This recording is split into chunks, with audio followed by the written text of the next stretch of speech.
Yes, okay, alright. Magandang gabi po mga kababayan. Pagkwentuhan po natin itong tatlo na senatorial candidates. Nasa ngayon po ay yung isa nagmamaktol, yung isa nagwo-worry, nag-aalala, namumroblema, at yung isa nagagalit, nagbabanta pa nga. Okay, sino-sino po bang mga ito? Una ay ito pong si Bato de la Rosa. Nasa ngayon po ay umiiyak. Yes, umiiyak. Kasi ang sabi niya, nagmamaktol. Kasi, bakit daw hindi siya kasali sa pumapasok sa Magic 12? Bakit daw laglag siya? Samantalang yung kakulay niya, katribo na si Bongo ay kasama sa 12 at hindi lang basta kasama sa Magic 12 kundi mataas. Laging nasa siya sa top 5 si Bongo. Ngayon pinagtataka ni Bato de la Rosa, bakit daw si Bongo parating kasama sa Magic 12 at napakataas pa ng kanyang pwesto dito sa mga surveys, samantalang siya daw ay ngayon kasama, bukas laglag, taas baba, laglag, number 12, number 13, 14. Nag-aagawan nga po sila ng pwesto ni Ivy Marcos. Nag-aagawan sila ng pwesto ng number 12. 12 and 13. So, ito po yung iniiyakan ngayon ni Bato de la Rosa at nagtataka siya. Bakit daw siya ay laglag sa survey samantalang si Bongo ay parating nasa loob, hindi nalalaglag. Nako, baka nakakalimutan mo Bato de la Rosa, there was a time, siguro mga 2-3 weeks ago, na itong si Bongo ay lumagapak din. Ay, masakit ang lalamunan ko. Natanggal din nga siya sa Magic 12 eh. Hindi ko lang matandaan kung anong survey firm yun eh. Pero lumagpak din siya. Parang nasa number 14 nga eh. Pero one time lang yun. Usually, parati talaga siyang kasama sa mga winnables.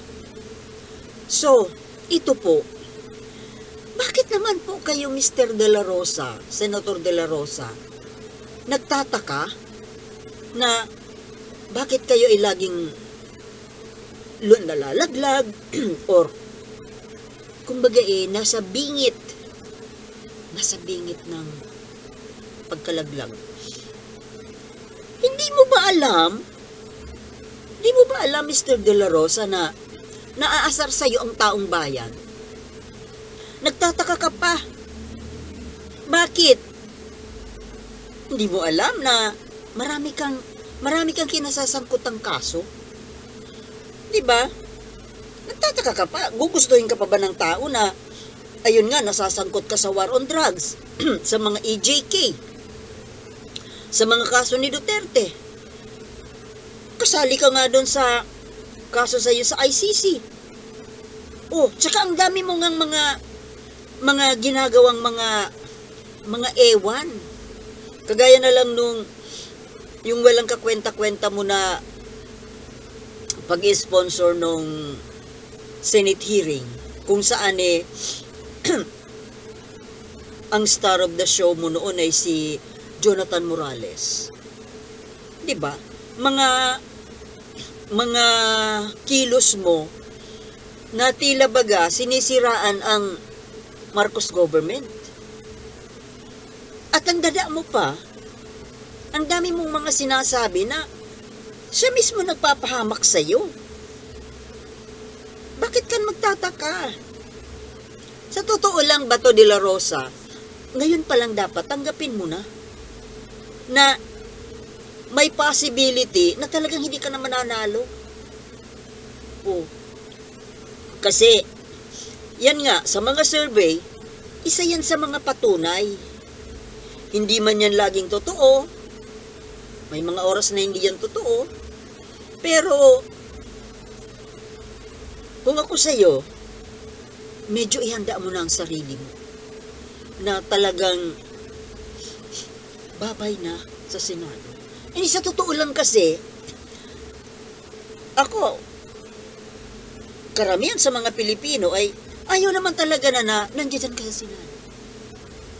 Kasi wala ka namang ibang ginawa dyan eh. Wala ka namang nagawang buti para sa bayan. Wala ka namang nagawang batas.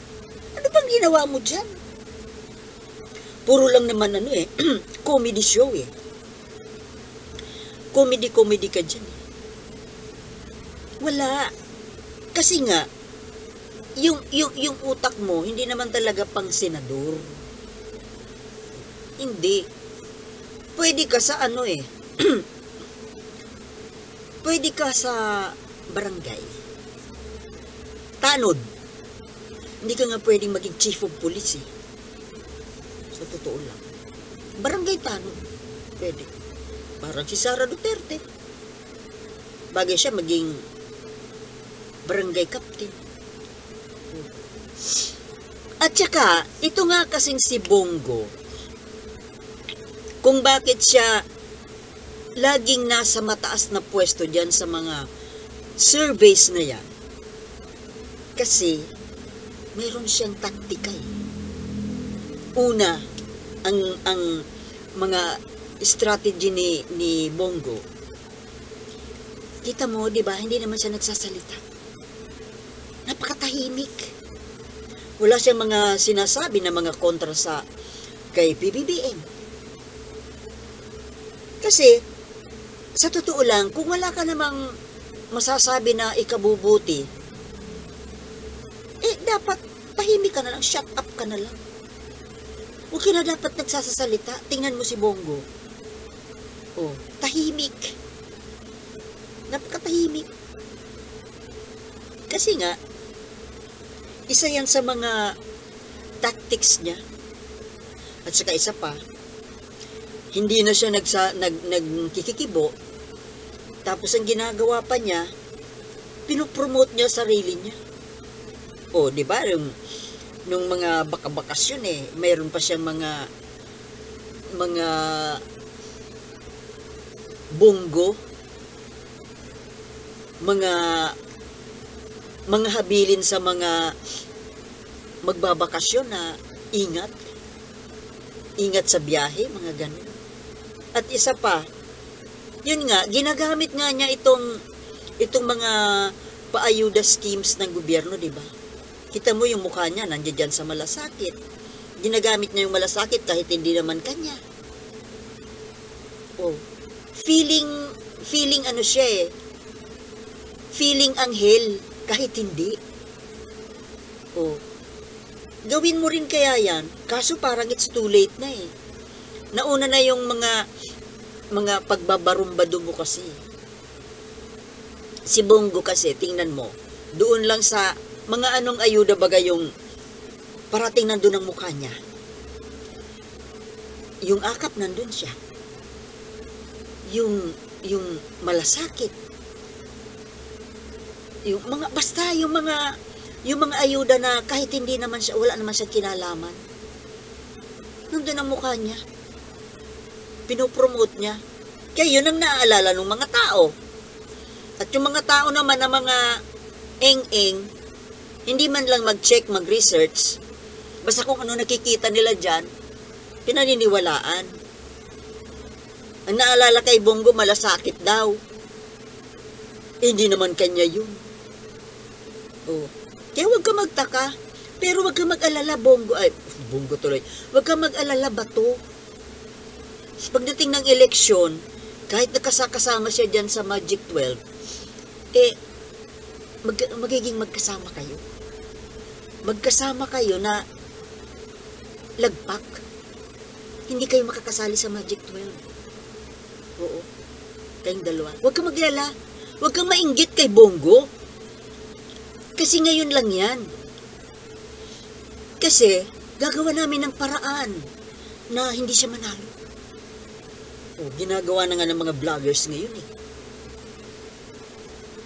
Kaya huwag kang magalala. Huwag kang mainggit kay Bongo dahil magiging pareho kayo. Hindi mananalo. O, di ba? Kaya, huwag na iyak. Sayang luha. O, isa pang pag-uusapan po natin ay itong si Marcoleta. Sabi ng iba Marcolelat. Oo, si Marcolelat. Alam mo ito si Marcoleta. Noong panahon nung time ng investigation sa ABS-CBN franchise, ang tanga-tanga ko, bilib na bilib ako sa kanya. Sabi ko, ang tali-talino niya. Ang galing-galing. Yung pala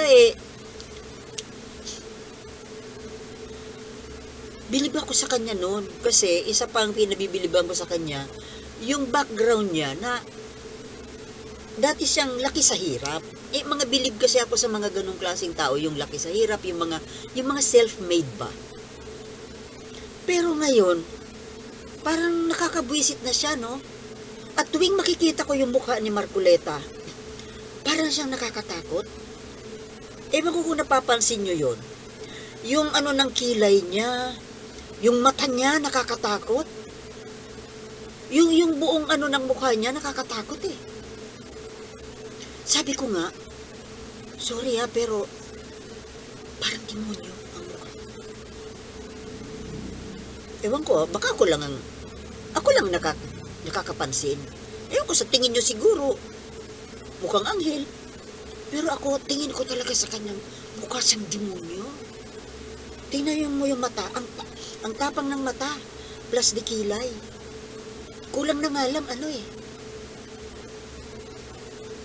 Hindi ba napapansin? Tingnan nyo. Parang kasi yun Parang na nga yung mukha mo, kumbaga, inborn sa'yo na. May mga mukha kasi na nakakatakot. And, dagdag pa natin na itong pagiging tagapagtanggol niya ni Sara at ni Digong, itong pagiging makaduterte niya, parang it adds to the evil aura. Parang evil. There's something. Kahit na sabihin pa na siya ay isang iglesia. Ako, naniniwala ko yung mga iglesia, matitino mga disiplinadong tao Pero ito si Marcoleta parang hindi siya INC. Pwede siya doon sa Kibuloy. Isa pa yan, Isa pa yan. Tingnan mo, ang style nito ni Marcoleta, sa sobrang desperado siguro nitong taong ito, isa siyang Iglesia ni Cristo member. Pero, parang nakikipag-alyansa siya, nakikipag-partner siya kay Kibuloy. Na alam naman natin kung ano itong si Kibuloy. Anong klaseng tao ito? At sabihin natin na taga-ibang kulto. Ito kasing iglesia, parang hindi natin siya matatawag na kulto, no? Malaki kasi siyang open ang nila. Pero itong parang kulto itong kay Kibuloy. Na ito nga, 'di ba, si Kibuloy being the leader of that religious cult, ang daming ang kaso nakakulong nga ngayon Hindi po biro ang mga kaso kinasasangkutan ni Kibuloy. Kilala natin, 'di ba? Alam natin kung ano itong pinagdadaanan ni Kibuloy, ano yung ginawa niya, kalukuhan, mga krimen. Pero ito ikaw Marcoleta, iniisip mo ba yung ginagawa mo? Bakit ka nakikipag-partner dyan? Ibig sabihin, birds of a feather, di ba? Birds of a feather flock together. We know the meaning of it. Pambihira. Parang sobra ng kadesperado yung ganyang move. Tapos galit na galit dahil bakit daw hindi siya nakakasama sa Magic 12? Aba, teka muna, Marcoleta. Bakit ka nagtataka? Ba't mo hinahanapan yung survey results na kailangan kasama ka doon sa 12? Hindi mo ba nare-realize ang sarili mo kung anong klaseng tao ka? Anong klaseng politiko ka? Tingnan mo nga sinong ipinagtatanggol mo. Saan ka nakakiling? Saan ka nakakampi? Sino ang ipinagtatanggol mo? Sino ang kinakampihan mo? Mga Duterte, di ba? Ano ba ang mga Duterte? Si Sara, si Digong. Alam ng buong Pilipinas, alam ng buong mundo kung anong klaseng tao ito, anong klaseng mga tao ito na ipinagtatanggol mo. Kaya bakit paano matutuwa sa iyo ang mga Pilipino? Tapos magtataka ka ngayon. Magtataka ka kung bakit ikaw laglag.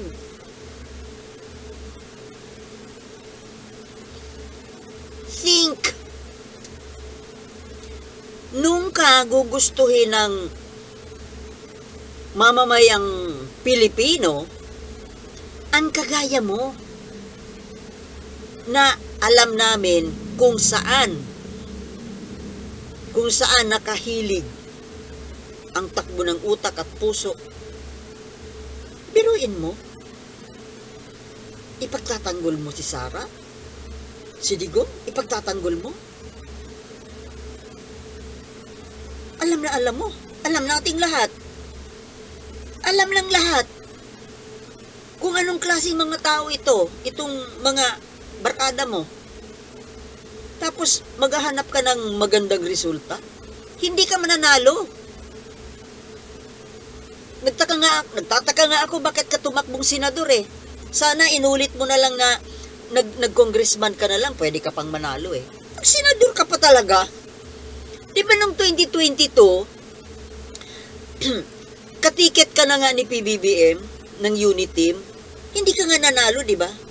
Hindi mo naman pala tinapos yung kandidatura mo dahil alam mo na hindi ka lulusot sa pagiging senador. Kaya nga umano ka eh.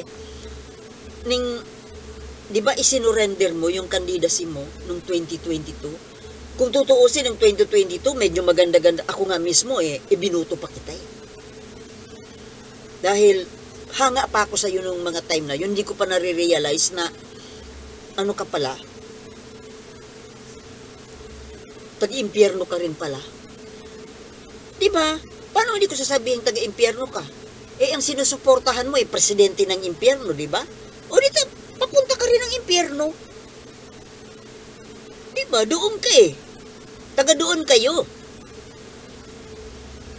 Both si Digong, taga-impyerno. Inaamin nila yan eh.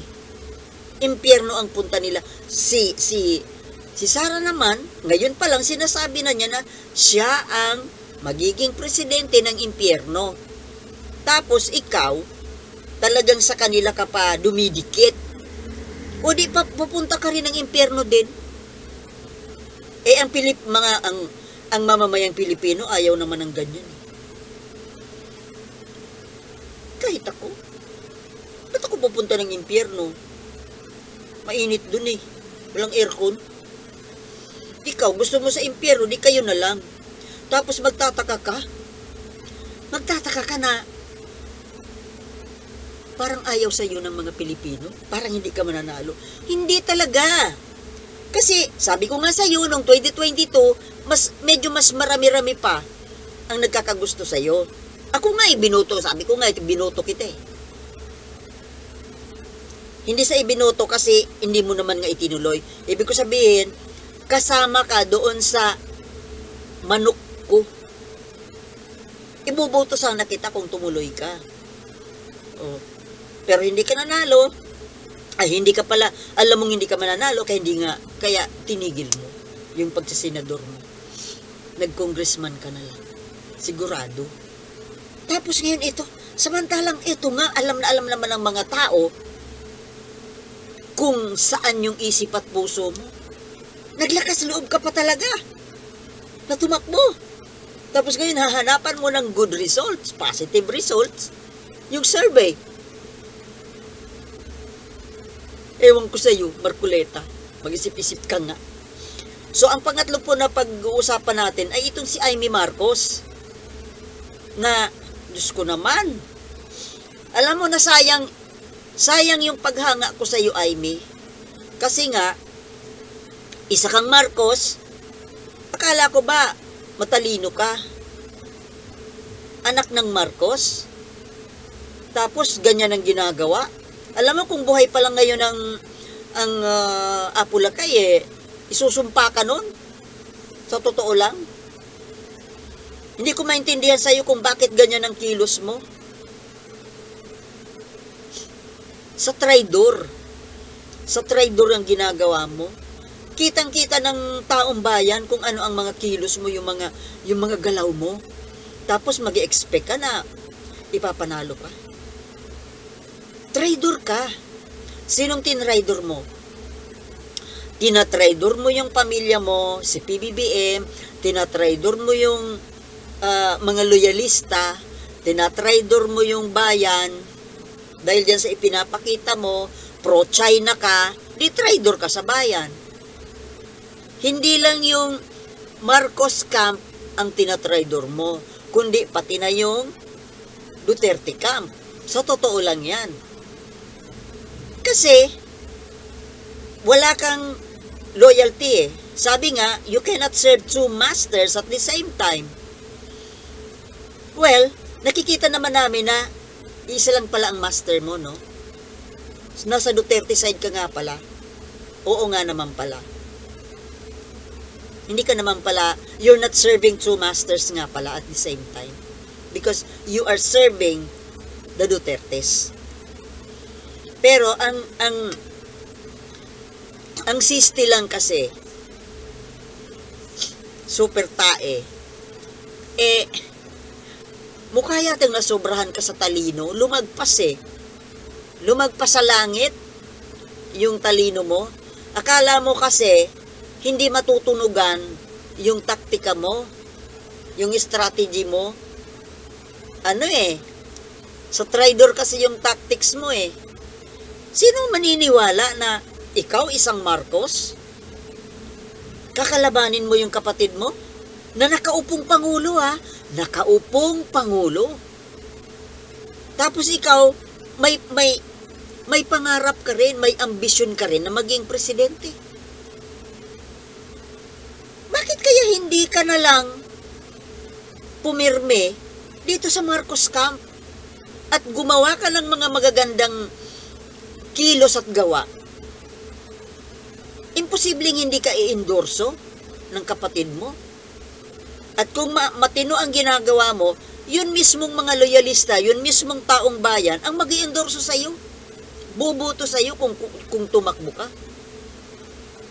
Dahil siguro kung naging maayos ka, naging matino ka, baka mas may appeal ka pa sa tao kaysa kay Romualdez. O ngayon, si Romualdez ang loyal kay PBBM, hindi kaya na siya ang i-endorso niyan sa 2028, imbis na ikaw?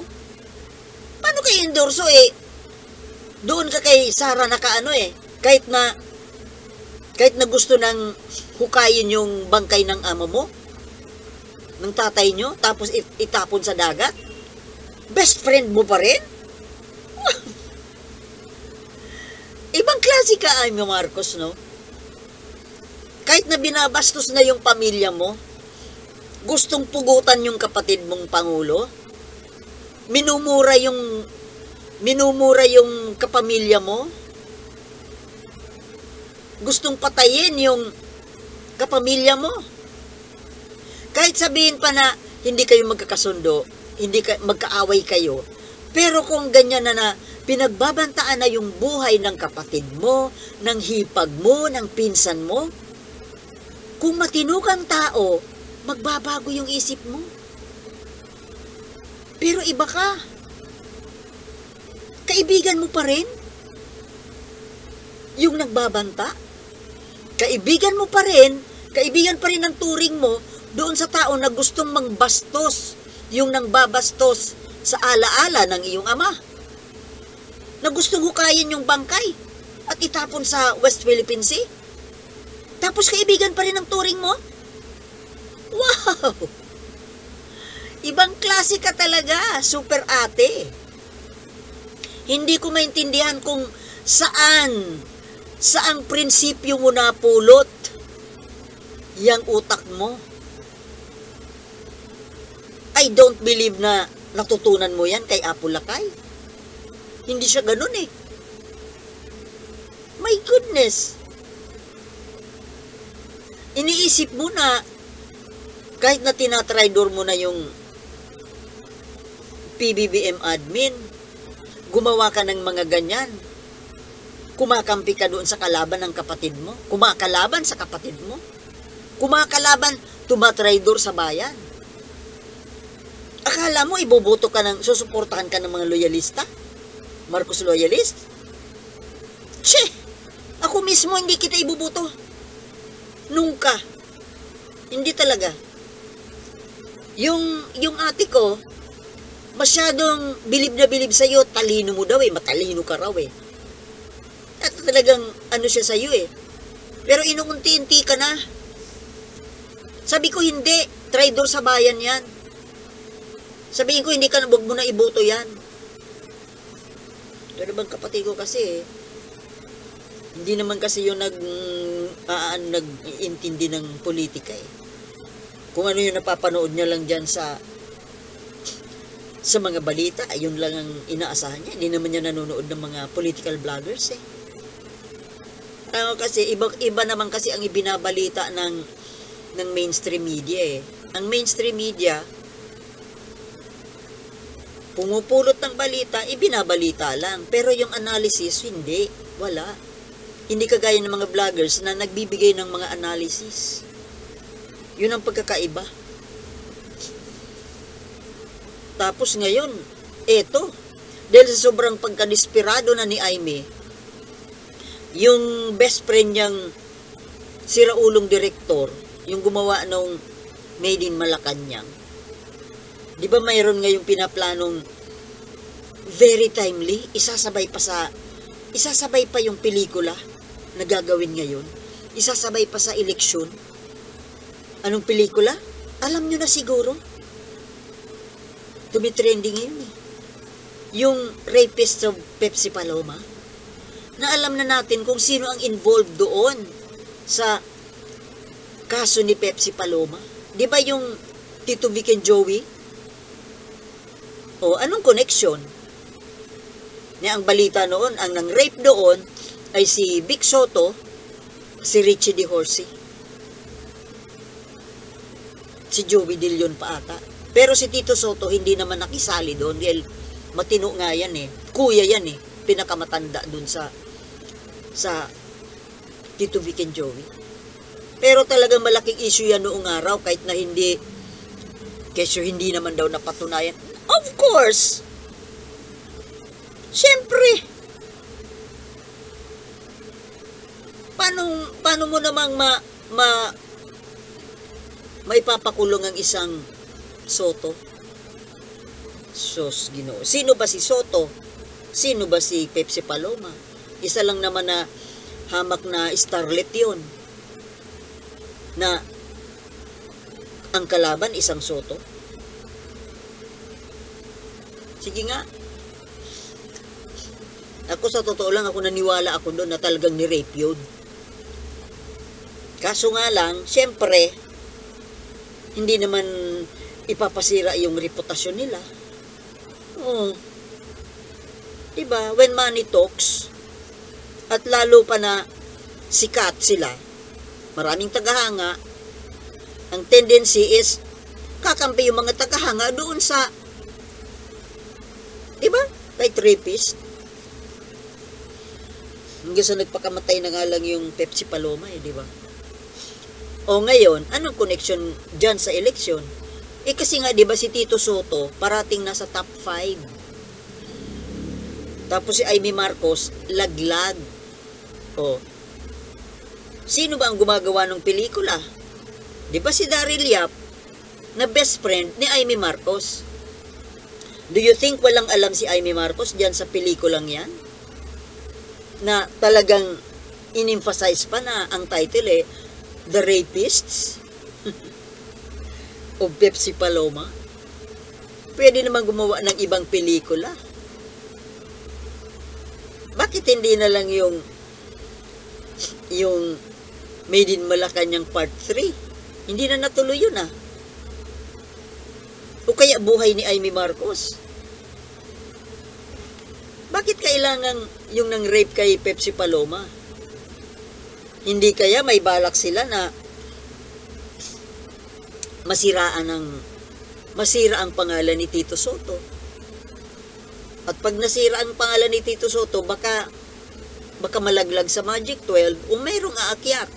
It's either Bato de la Rosa or siyempre si Amy Marcos.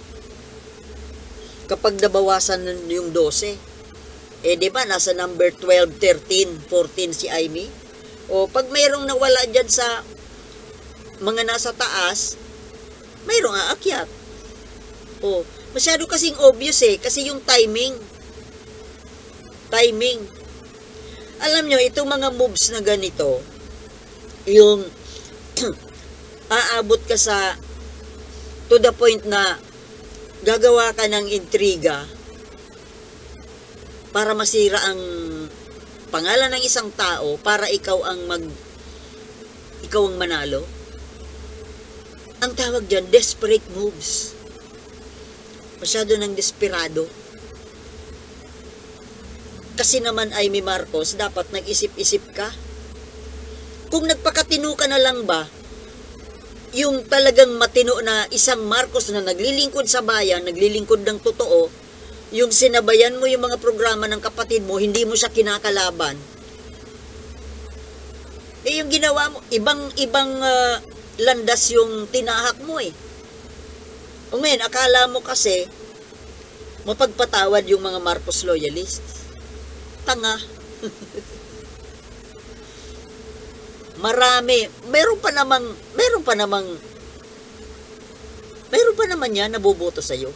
Pero majority ng mga Marcos loyalists plus yung mga butante na hindi naman maka-Marcos, tatalo ka. Kahit na nag-mayor ka pa ng Manila, wala rin. Baka it's the end of your political career, Amy Marcos. Kaya kayong tatlo kayo, Marcoleta de la Rosa at Amy Marcos, nako, maghanda-handa na kayo ng damit na itim. Kasi yan na ang katapusan ng inyong political career, itong 2025 elections. Di ba mga kababayan? So hanggang dito na lamang po at mahalin po natin ang ating bayan dahil ito lamang ang nag-iisa nating tahanan. Maraming salamat po sa panonood at magkita-kita po tayong muli. Peace.